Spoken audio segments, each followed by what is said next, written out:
You're here because you want to know how to avoid being in a toxic relationship and how to get out of one if you're already in one. Alright? Now, with toxic relationships, if you if you know who you are and you know what you want, because knowing who you are means knowing what you want and what you don't want. If you want a healthy relationship and you don't want an unhealthy relationship, you're not going to be in unhealthy relationships. Now, that's very easy to say. I understand. Okay? If you've picked up bad habits, being around toxic people, you're used to it, it's part of your daily life. Your work environment isn't so great. Your family may be also supportive of you. Your friends, you're suspicious of them and if they're supportive of you or not as well. So it can be very easy when you build up those habits with different people in your lives. It's very easy to now have toxic romantic relationships because it's what you've been doing all your life. Family, work, friends, now you're in a toxic romantic relationship. It's not going to be a surprise that you are in one because that's what you're surrounded by. And or as well, that's what you allow into your life.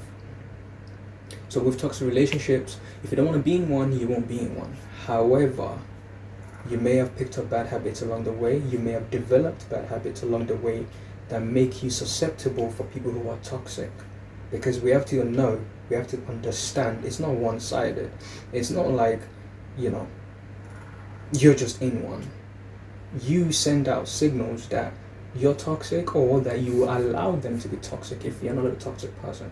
You send out signals you allow them to be toxic with you or that you want to be with them even though they are toxic. People can smell these things off you. It's about your vibe, your aura, your energy, the way you carry yourself, the way you live your life.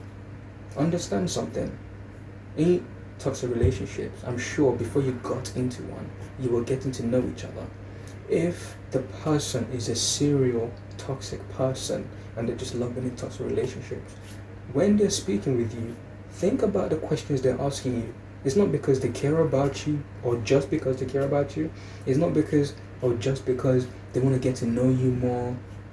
A lot of the time, just like with narcissists, when they are trying to find out information about you from other people, they ask certain questions.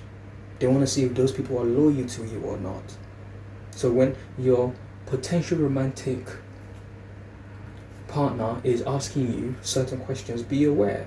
Asking you about your family, how you grew up, things like that. Those are good things to ask. And I'm not saying be suspicious of every person. However, those types of questions let you know what they want to know about you. Don't just feel, pretty and handsome because they're asking you questions about your family, how many people you're close with in your life, your friends. Sometimes they want to know, are you able to be isolated? Is your relationship with these people in your life strong or weak so they can use that against you? Again, I'm not saying be suspicious of every single person that wants to know about you. However, there's nothing wrong with being aware. Okay, be aware, not paranoid, be aware. And then there's another saying that says, just because you're paranoid doesn't mean they're out to get you. That could be true too. But if you don't want to exist in that way of thinking of being paranoid, the word is awareness. Be aware. What energy do you put out? The things you say, the things you do, the way you live your life. You might not want to be toxic. You might not want to be in a toxic relationship, but the way you live your life, is it healthy?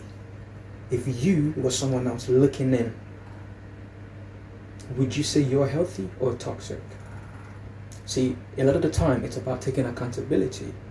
Am I toxic myself? Am I inviting these people in?